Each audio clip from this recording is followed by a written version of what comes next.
возач на товарно возило кој бил речиси целосно слеп и без важечка возачка дозвола.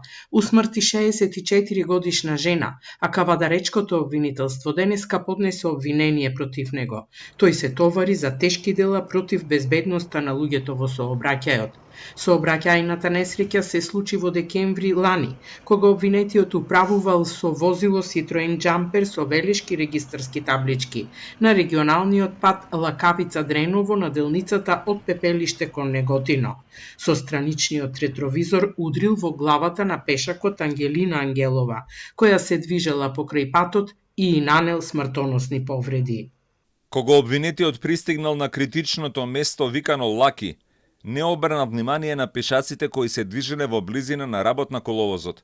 Со ретровизорот удрил во главата на пешакот Ангелина Ангелова, која била отфрлена од патот.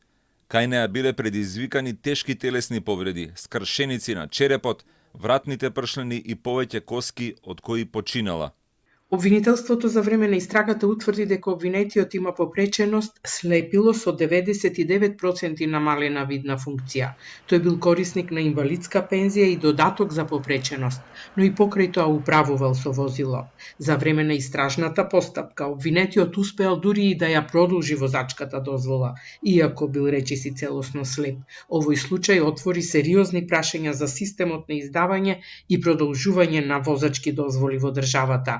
Сега обвинителството побара од полицијата во Неготино да обезбеди докази и да изврши проверка за начинот на кој обвинетиот се стекнал со возачка дозвола и инвалидска пензија, како и да се провери веродостојноста на медицинската документација.